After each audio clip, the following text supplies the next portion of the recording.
The knocking started at exactly 3:07 in the morning. 3 slow knocks. Then silence.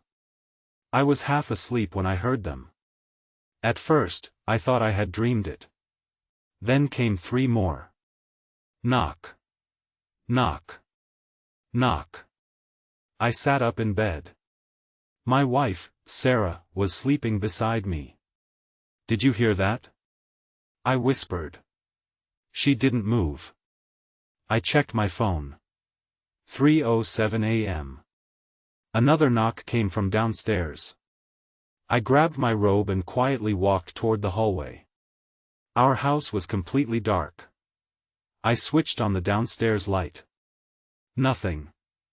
I checked the front door camera. The screen showed an empty porch. Nobody was there. I opened the door. Cold air rushed inside. The street was empty. Then I noticed something on the welcome mat. A small white envelope. My name was written across it. Michael. I picked it up. There was no return address. No stamp. Nothing. I opened it. A photograph slid onto the floor. I picked it up. And stopped breathing. It was a photograph of me. Sleeping. In my own bedroom. I could see myself lying beneath the blanket. The photograph had clearly been taken from inside the room. I looked at the ceiling. At the window. At the bedroom door. Everything in the photograph matched perfectly. Except one thing. The photograph had been taken from the corner near my closet. A place where nobody could have stood without me noticing. I ran upstairs. Sarah was still asleep. I woke her. "Sarah." She opened her eyes. "What? Did you take this?" I showed her the photograph. Her face changed. "What is that?" "That's what I want to know." She sat up. "Michael, where did you get it?" "Someone left it at the door." She stared at the photograph. "That's impossible." "Why?" "Because our bedroom door was locked." I looked at her. "What? You locked it tonight?" I remembered. She was right. I always locked the bedroom door before sleeping. Someone had entered our room without opening it. Or they had taken the photograph on another night. I examined the picture again. Then I noticed something in the background. A small reflection in the mirror. Someone was standing behind the camera. I zoomed in on my phone. The image was blurry. But I could see a man's face. I knew him. It was my neighbor. David. He lived directly across the street. I stared at the photograph. "David took this." Sarah shook her head. "Why would he?" "I don't know." I immediately called him. No answer. I called again. Still nothing. I walked across the street. His house was completely dark. I knocked. Nothing. I knocked again. "David?" No response. Then I noticed something strange. His front door was slightly open. I pushed it. "David?" The house was empty. The living room looked untouched. But on the dining table was a stack of photographs. I walked closer. Every photograph showed my house. Some were taken during the day. Some at night. One showed Sarah leaving for work. Another showed me taking out the trash. Another showed us eating dinner. He had been watching us. For how long? I turned another photograph over. There was a date. November 14th. That was 6 months ago. I looked through the pile. Every photograph had a different date. Some went back 2 years. Then I found one that made my stomach drop. It showed me standing beside my father. My father had been dead for 8 years. The photograph had been taken 3 months ago. Impossible. I turned it over. There was a handwritten note. He doesn't know the truth. I heard a sound upstairs. Someone was in the house. I froze. David? No answer. The floor creaked. I slowly moved toward the staircase. Then I heard footsteps. Someone was coming down. I grabbed a heavy lamp from the table. A man appeared. He was wearing a dark coat. I raised the lamp. Don't move. The man stopped. It wasn't David. It was an older man I had never seen before. He looked terrified. Michael? How do you know my name? He didn't answer. Who are you? My name is Robert. Why are you in my neighbor's house?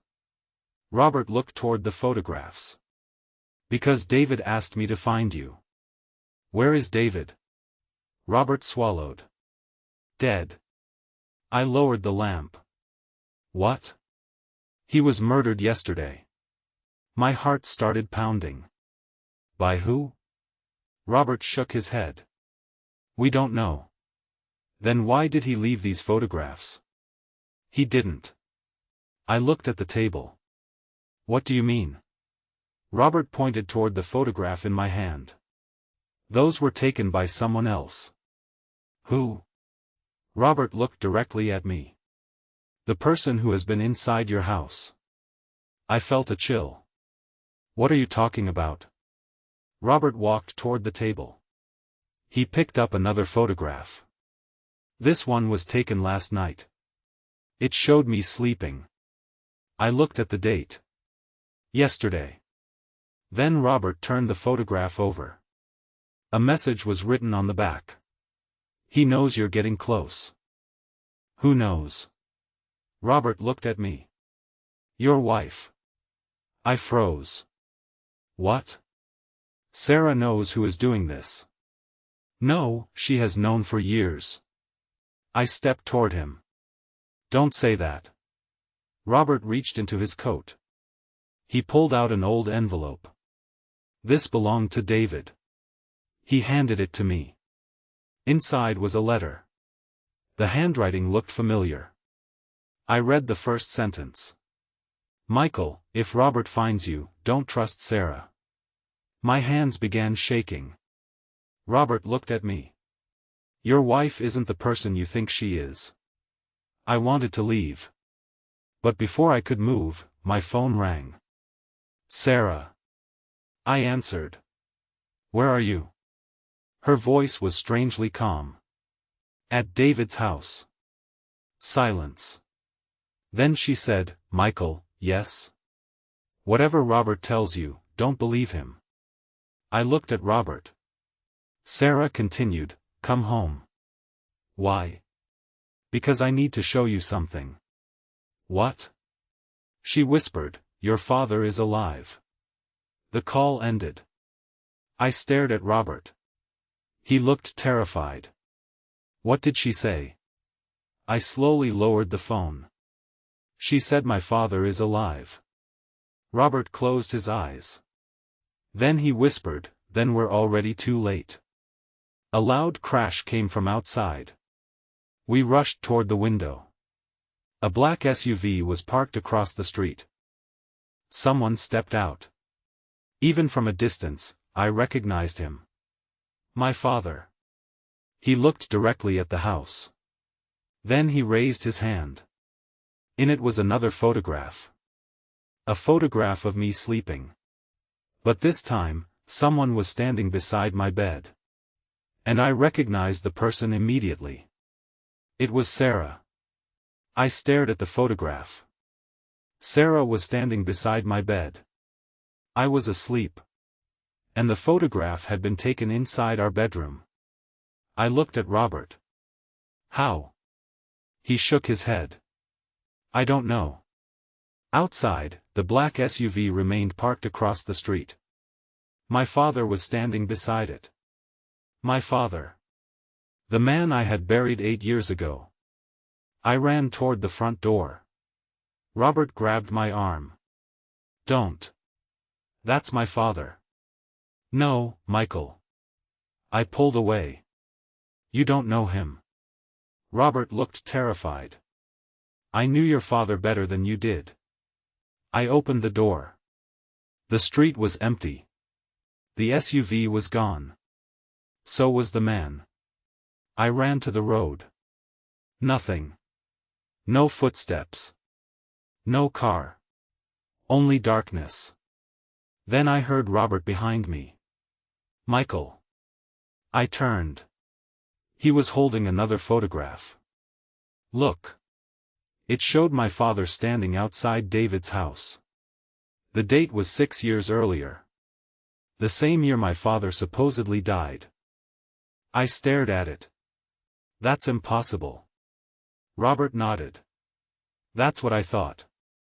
Where did you get this? David gave it to me. Before he died? Yes. What was he investigating? Robert hesitated. Your family. I felt a chill. Why? Because David discovered something about your father's death. What? He wasn't killed in an accident. I stopped breathing. My father died in a car accident. That is what the police report says. And you don't believe it? Robert shook his head. Because I saw the original report. He handed me a folder. Inside were photographs of the crash. The car. The road. The damaged windshield. Then I saw something strange. There were no skid marks. How did the car crash? It didn't. What? Someone pushed it. I looked at him. Who? Robert pointed toward the final photograph. A man was standing beside the wreckage. The image was blurry. But the man's face was visible. It was David. My neighbor. I felt sick. David killed my father? No, Robert shook his head. David was trying to save him. Then why was he there? Because your father called him before the crash. I stared at the photograph. What did he say? Robert's voice became quiet. He told David that someone inside your house was helping the people who wanted him dead. My heart stopped. Who? Robert looked at me. Sarah. I refused to believe it. My wife? She wasn't working alone. I stepped backward. Then who was helping her? Robert didn't answer. My phone rang. Sarah. I answered. Where are you?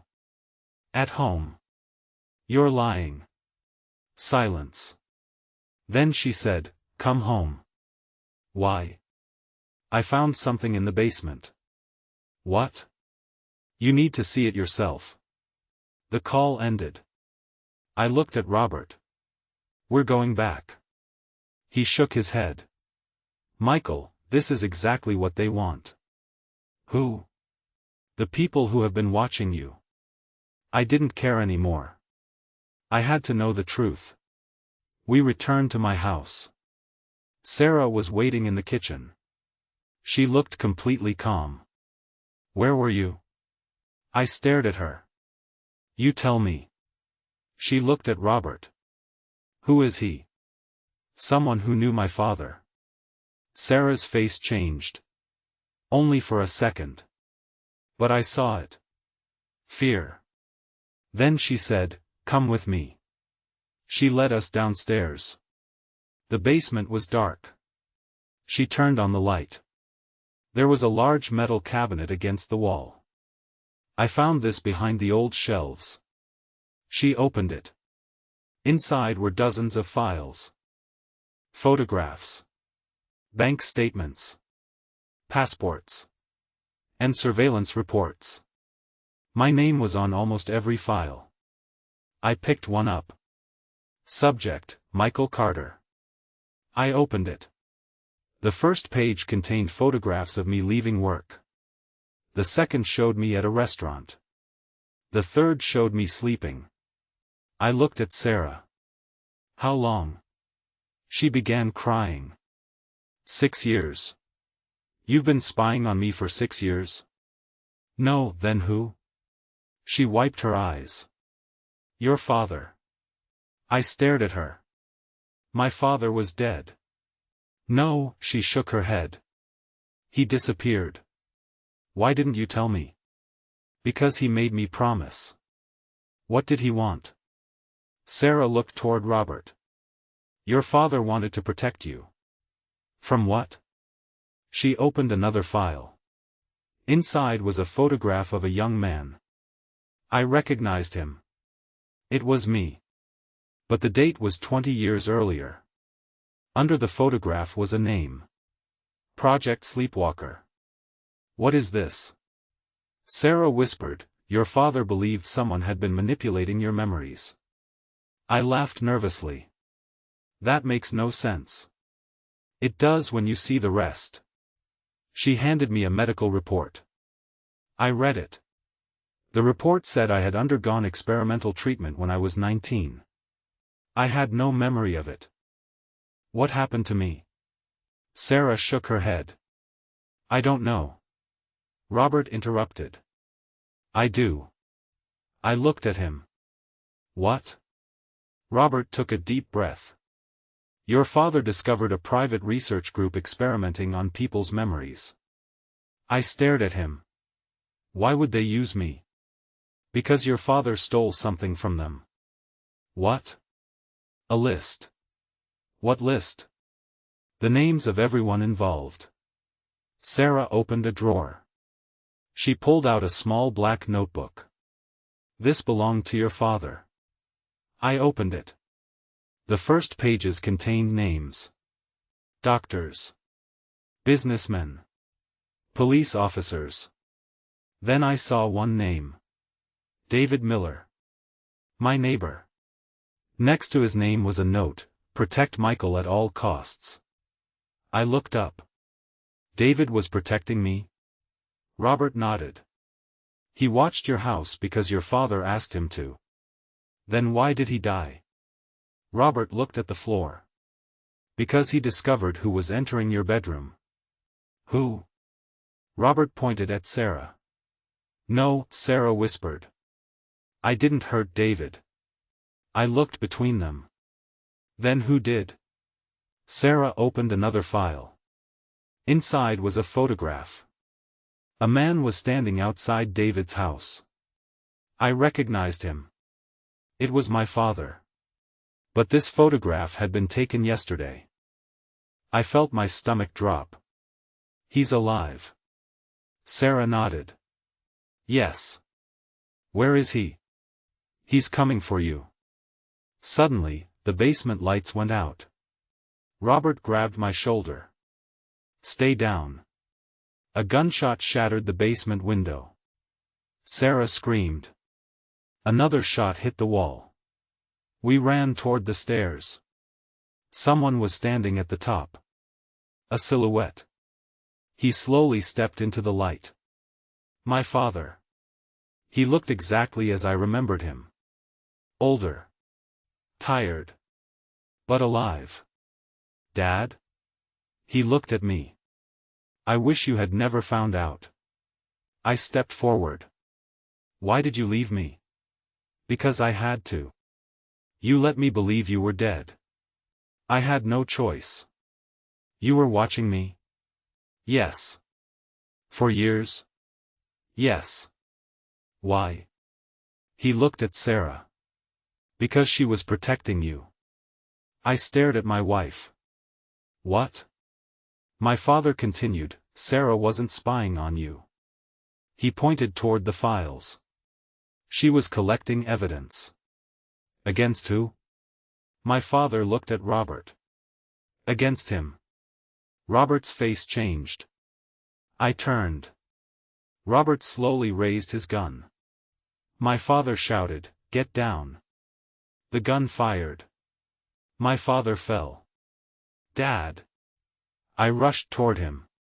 But Robert had already run upstairs. Sarah dropped beside my father. Blood covered his shirt. He grabbed my hand.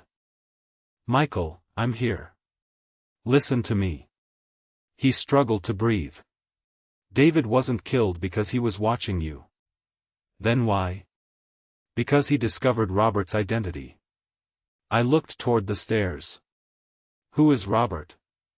My father whispered, he isn't Robert. Then who? My father closed his eyes.